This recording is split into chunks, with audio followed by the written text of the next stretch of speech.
How's it going, everybody? It's Aparicio. Welcome back to the channel. If you're new here, subscribe for weekly Davinci Resolve videos. Today I'm going to show you how to use the magic mask in the color page and when I think you should use it and when I think you shouldn't. Also, we're going to do it in two different shots. All right, I want to show you guys two different scenarios where you could use it and then different techniques in each scenario. With that being said, let's get right into it. Well, the first shot definitely has more movement in it, so we're gonna just hover over it. We're gonna go to the color page and you're gonna come over here. This is magic mask, and I'm gonna drag to around one of the first frames.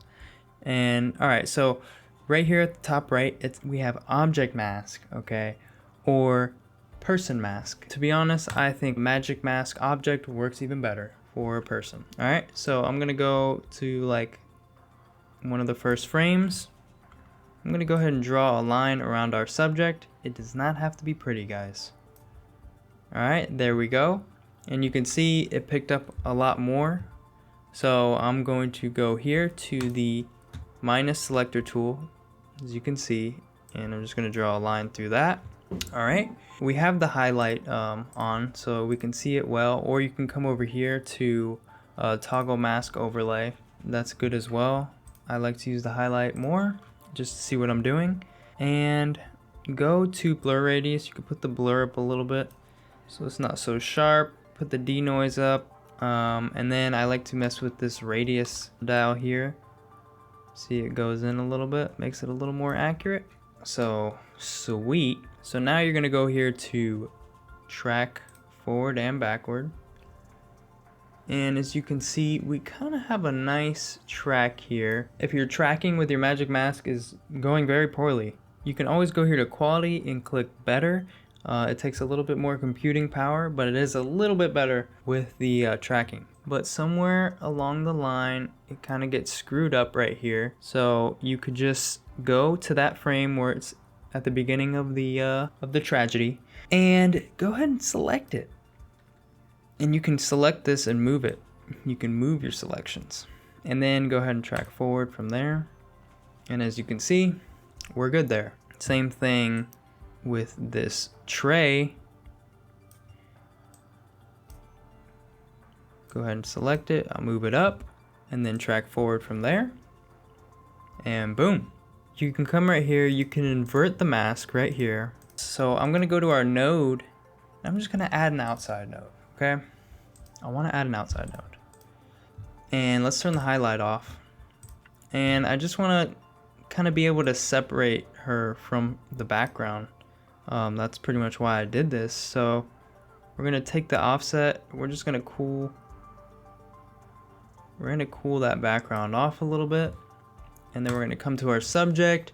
We can go to our gamma to target the midtones. I'm just gonna bring it up more toward the magenta. Maybe even go to the gain here, bring the dial up. Just kind of bring her out a little bit more. I'll put the gamma down, just create more contrast with her. I'll go back to our outside node and I'll put the gamma down. Put the highlight down a little bit too. All right, and then you can go on and do whatever else you want, but let's select those two and see what we did. And as you can see, our subject is way more highlighted in the shot. It's a little exaggerated here, I know, but I'm trying to show you a point. All right, so second shot. Okay, so I've kind of color graded this already. I've created a color space transform sandwich. If you don't know how to do that, I have a tutorial on it on the top right. As you can see, it would be pretty difficult to separate her from the background without using magic mask, like manipulate her skin. There's a lot of red in her skin as well as all in the background, right? This is where you just create a node and do what we just did. I'm going to go here to the plus icon and just have object mask selected at this point because I tried it with person mask and the mask was even worse, I swear. So I'm gonna select her. I'll turn the highlight on, see what we selected. It's a pretty darn perfect selection, if you were to ask me. I'm just gonna blur it, do what we did before. Don't really need a denoise. Come in and put the radius in a little bit. I'm just gonna track forward and backward. This shot is pretty steady, so it's pretty great for magic mask. And I'm going to add an outside node. So let me go to my outside node first, kind of cool off that background just a little bit. And when I go to my subject, I'm just gonna put my gamma down and cool it off a little bit. Just cool her skin off. I'm gonna go to my gain, put up the highlights, put down the gamma a little bit, create contrast in her face. And I don't want to overdo this because I do want the shot to look natural. I mean, that's one thing. I'm gonna head over to my log wheels. And I'm gonna just put the midtones up a little bit. And then I'm gonna go up here to color.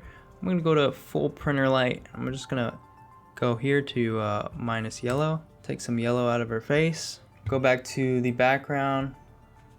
Maybe put the gain and gamma down a little bit. And let's see what we did. Just a crazy difference in what we did here. I still think it looks like a nice shot. A beautiful shot, guys. Here's off and here is on. That is a good use of magic mask. I think if there's too much movement, you shouldn't use magic mask. But I think if there's a minimal movement, I think you should take advantage of magic mask. It does all the work for you. So everybody, thank you for watching. I hope you found this helpful. I'll see you in the next one.